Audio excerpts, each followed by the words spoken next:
trois textes bibliques de ce dimanche 6 avril 2025 sont tirés le premier du livre d'Exode au chapitre 15, du verset 9 au verset 18, le second de l'épître aux Romains, chapitre 8, du verset 5 au verset 11, et le troisième de l'évangile selon Jean au chapitre 11, du verset 17 au verset 27. Le thème de ce jour est le suivant: crois en la puissance libératrice du Seigneur.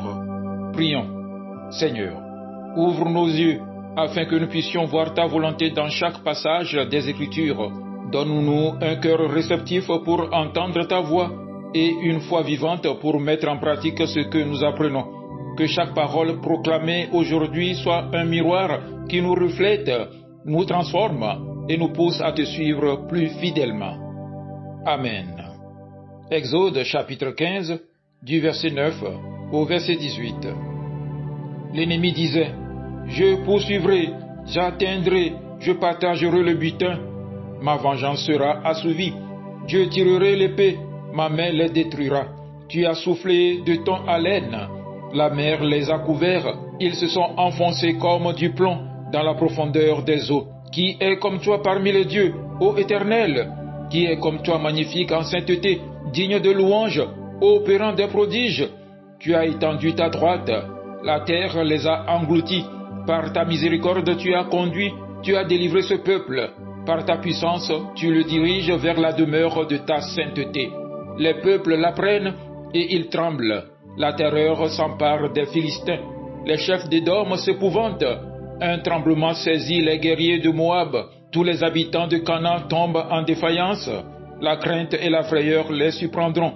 Par la grandeur de ton bras, ils deviendront muets comme une pierre, jusqu'à ce que ton peuple soit passé, ô Éternel. Jusqu'à ce qu'il soit passé, le peuple que tu as acquis. Tu les amèneras et tu les établiras sur la montagne de ton héritage, au lieu que tu as préparé pour ta demeure, ô Éternel. Au sanctuaire, Seigneur, que tes mains ont fondé. L'Éternel régnera éternellement et à toujours. Amen. Romains chapitre 8, du verset 5 au verset 11. Ceux, en effet, qui vivent selon la chair, s'affectionnent aux choses de la chair, tandis que ceux qui vivent selon l'esprit s'affectionnent aux choses de l'esprit. Et l'affection de la chair, c'est la mort, tandis que l'affection de l'esprit, c'est la vie et la paix. Car l'affection de la chair est inimitié contre Dieu, parce qu'elle ne se soumet pas à la loi de Dieu et qu'elle ne le peut même pas. Or, ceux qui vivent selon la chair ne sauraient plaire à Dieu. Pour vous, vous ne vivez pas selon la chair, mais selon l'esprit, si du moins l'esprit de Dieu habite en vous. Si quelqu'un n'a pas l'esprit de Christ, il ne lui appartient pas.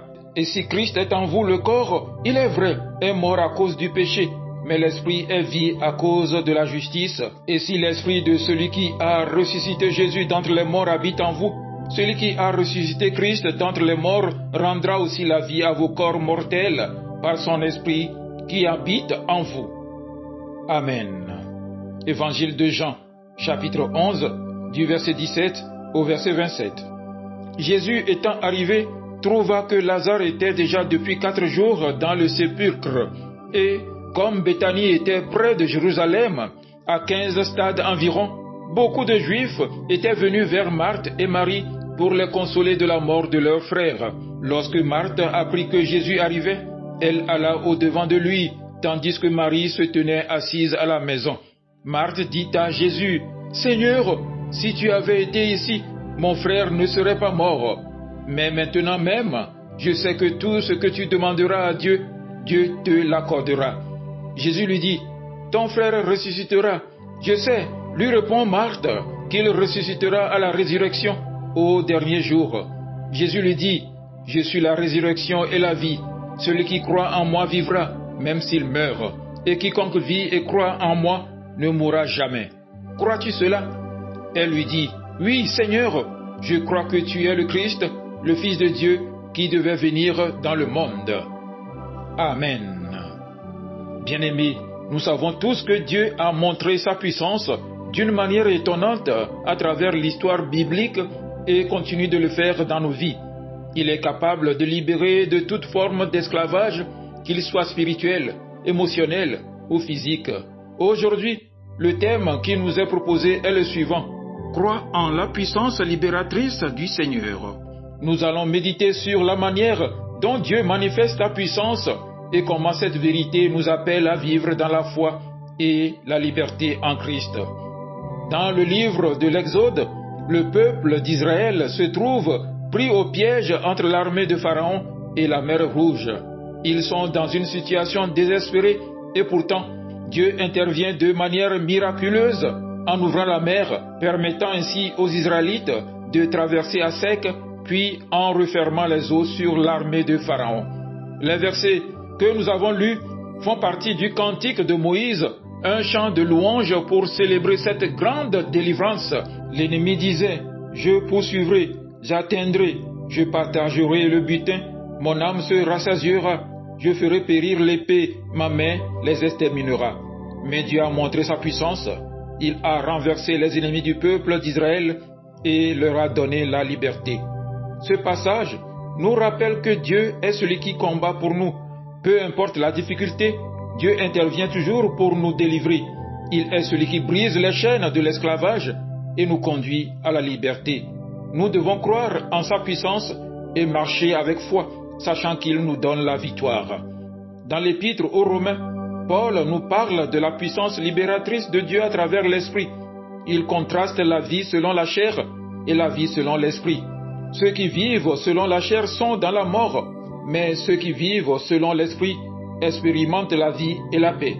Le verset 9 nous dit: si l'Esprit de celui qui a ressuscité Jésus d'entre les morts habite en vous, celui qui a ressuscité Christ d'entre les morts vivifiera aussi vos corps mortels par son Esprit qui habite en vous. C'est une promesse extraordinaire.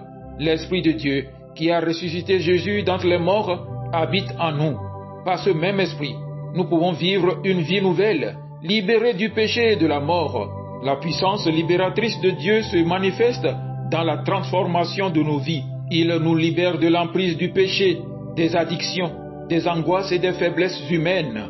En Christ, nous avons la victoire sur tout ce qui nous emprisonne. Le passage de Jean 11 nous raconte la résurrection de Lazare, un événement marquant où Jésus manifeste sa puissance sur la mort elle-même. Lazare est mort depuis 4 jours et sa sœur Marthe lui dit: « Seigneur, il sent déjà, car il est mort depuis 4 jours. » Mais Jésus lui répond: « Ne t'ai-je pas dit que si tu crois, tu verras la gloire de Dieu ?» La résurrection de Lazare nous rappelle que Jésus a le pouvoir de donner la vie là où il n'y a que la mort. Il est la résurrection et la vie, et celui qui croit en lui vivra, même s'il meurt. Jésus nous invite à croire en lui, non seulement pour la vie éternelle, mais aussi pour chaque situation difficile dans notre vie. Il a le pouvoir de restaurer ce qui est perdu et de libérer ce qui est enfermé dans les ténèbres. Mon frère, ma sœur, la première chose que Dieu attend de nous est la foi. Il veut que nous croyions en sa puissance libératrice, non seulement dans l'histoire de l'Exode, mais aussi dans nos vies. Peu importe la situation dans laquelle nous nous trouvons, Dieu est toujours capable de nous délivrer. En tant que chrétiens, nous avons l'Esprit de Dieu en nous. Cet Esprit n'est pas seulement là pour nous consoler, mais pour nous transformer. Il nous libère de la domination du péché et nous donne la force de vivre pour Dieu. La résurrection de Lazare nous rappelle que rien n'est trop difficile pour Jésus. Si vous traversez une période de deuil, de perte ou de difficultés apparemment insurmontables, sachez que Jésus est celui qui peut ressusciter ce qui semble être mort dans votre vie. Il peut apporter la vie dans vos situations les plus désespérées. Frères et sœurs, Dieu est celui qui libère. Il a montré sa puissance dans l'histoire d'Israël, dans la résurrection de Jésus, et il continue de le faire aujourd'hui. Croyez à sa puissance libératrice et laissez-vous transformer par l'Esprit. Ne laissez rien vous emprisonner, car en Christ, vous êtes libre. Que cette vérité nous pousse à vivre dans la confiance, la paix et la joie, sachant que le Seigneur combat pour nous et nous donne la victoire. Amen. Agréable journée dominicale.